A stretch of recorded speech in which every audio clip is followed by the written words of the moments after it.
ہماری ایک قوم میں یہی ایک بیماری ہوا کرتی ہے اور علاج بھی ایک، یہ زہر کا ایک ہی طریقہ ہے.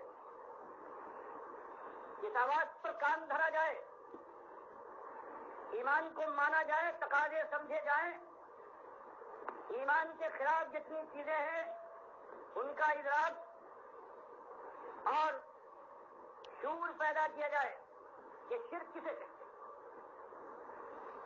اور شرک پھیلانے والے کفر کے داعیان گزرے ہیں جن کو رحمت اللہ علیہ ان کو امام مانا جاتا ہے. وہ طاغوت کون سے ہیں، انہوں نے کیا چیز پھیلائی، قرآن اور حدیث کے مقابلے میں کس طرح سے انہوں نے اپنی بات چلائی ہے، جب تک وہ بات قوم کے سامنے کھول کر نہ لائی جائے اس وقت بات سمجھ میں نہ آئی. اللہ کے نبی صلی اللہ علیہ وسلم 2500 سال کے بعد ابراہیم اور اسماعیل علیہ السلام کے بعد آئے ہیں، اور قوم پوچھتی ہے کہ آپ کیا نئی بات لائے ہیں. مانتے ہیں اللہ کو، آسمان اس نے بنایا، زمین اس نے بچھائی، ہوائیں وہ چلاتا ہے، معاملات ساری کائنات کے وہ طے کر دیتا ہے، تو آپ ہم سے اور کیا چاہتے ہیں؟ تو اللہ کے نبی صلی اللہ علیہ وسلم نے فرمایا یہ سب تم کچھ ماننے کے باوجود تم اللہ کے ساتھ اللہ کے بندوں کو بھی شریک ٹھہراتے ہو اور کہتے ہو کہ ہم ملت ابراہیمی کے ماننے والے ہیں، اور ابراہیم کی ملت کانا حنیفہ و ما کان من المشرکین. وہ تو یکسو یک رنگ تھا، جو تم اپنا جس کو بڑا مانتے ہو تو وہ یکسو یک رنگ تھا، وہ مشرک نہیں تھا، تم مشرک بن گئے ہو. یہ معاملہ ہے اللہ کے بندو، ہم کیوں شرک کے خلاف ہیں، یہی ہمارا موضوع رہتا ہے. ہر تقریر کا مرکزی نقطہ یہی ہوتا ہے کہ اللہ کے ساتھ شرک نہ کرو. اور شرک کرنے والے جو بھی گزرے ہیں، چاہے 1200 سال پرانے ہوں یا ابھی زندہ ہوں، تو ہمیں تو شرک سے دشمنی ہے.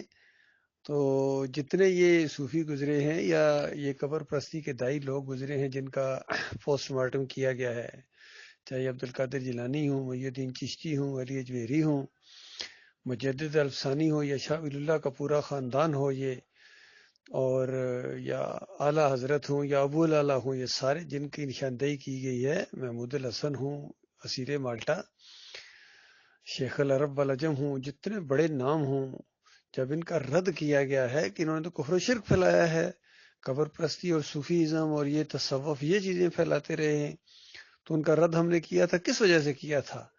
اور یہی کام اپنے جناب محمد حنیف صاحب کرے، سیدہ تعظیمی کا شرک، اور پھر یہ کہ اللہ نے اپنی ایک صفت دے دی معجزانہ طور پر عیسیٰ علیہ السلام کو. اندازہ لگائی یہ اس کے منہ سے کیسے کیسے الفاظ نکل رہے ہیں کہ انسان کو سجدہ کر سکتا ہے. پھر کہتا ہے اللہ تعالیٰ نے اپنی صفت کے 100 حصے کیے اور ایک حصہ مخلوق کو دے دیا. بتائیے، اللہ صفتیں بانٹتا رہا ہے. اور پھر وہ یہ کہنا کہ اللہ کی ذات میں کوئی شریک نہیں ہے، اللہ کی صفات میں کوئی شریک نہیں ہے، تو گویا پھر اس نے خود شریک ٹھہرا لیا 1%. اس طرح ان کی مت ماری گئی ہے. تو بالکل ان سب کا رد کرنا ہے اللہ کے مطلب، بالکل آڑے ہاتھوں لینا ہے. کوئی ہمارا نہیں ہے جس نے اللہ کے خلاف زبان درازی کی ہے، قرآن کو پیچھے چھوڑ کے اپنی بات چلائی ہے، یا اپنے پیر کی اور اپنے امیر کی بات کو زیادہ تقویت دیتا ہے، اس کو سپورٹ کرتا ہے. بالکل ہماری کھلی جنگ ہے ان کے ساتھ، بالکل بغض ہے حتی تؤمنوا باللہ وحدہ. اس وقت تک یہ بغض رہے گا، جنگ رہے گی، جب تک یہ ایک اللہ کے اوپر ایمان نہیں لاتے ہیں. اور اس میں یہ بات بھی سامنے آئی کہ مشرکین مکہ یہی تو کہتے تھے کہ ابراہیم علیہ السلام ہمارے بڑے ہیں، لیکن اللہ نے بتایا کہ ابراہیم علیہ السلام کے ساتھ تمہارا کیا تعلق، وہ یکسو مسلم اور شرک کا دشمن اللہ کا بندہ گزرا، اور تم کہتے ہو ہم ابراہیم علیہ السلام سے تعلق رکھتے ہیں. بالکل یہی معاملہ ان قبر پرستوں کا ہے، مسلک پرستوں کا ہے، فرقہ پرستوں کا ہے. سارے کہتے ہیں ہم محمد صلی اللہ علیہ وسلم کی امتی ہیں. ان سے کہا جائے کہ تمہارا محمد صلی اللہ علیہ وآلہ وسلم سے کوئی تعلق نہیں ہے، وہ یکسو مسلم تھے، شرک کے دشمن تھے، اور تم قبروں کے پجاری ہو، یا رسول مدد کہنے والے، یا علی مدد کہنے والے، 11ویں کھانے اور کھلانے والے، کیک کاٹنے والے، 12 ربیع الاول کے اور 10 محرم کی سبیل لگانے والے. تمہارا نبی علیہ السلام سے کیا تعلق ہے؟ ذرا برابر تمہارا نبی علیہ السلام سے، صحابہ اکرام سے کوئی تعلق نہیں ہے. تم اپنے اکابرین کے دین کے اوپر ہو، صوفیزم کے اوپر ہو. اور بالکل یہی معاملہ یہ جو محمد حنیف اور یہ سارے لوگ ہیں کہتے ہیں ہم ڈاکٹر عثمانی کے ہم ساتھی ہیں، وہ ہمارے بڑے تھے. تمہارا ان سے کیا تعلق ہے؟ ڈاکٹر عثمانی مجاہد عالم دین گزرے ہیں اور شرک کے دشمن گزرے ہیں اس طریقے سے، اور تم شرک کے دروازے کھولنے والے بے ایمان طاغوت بن گئے اور کہتے ہو ڈاکٹر عثمانی کے ساتھی ہیں.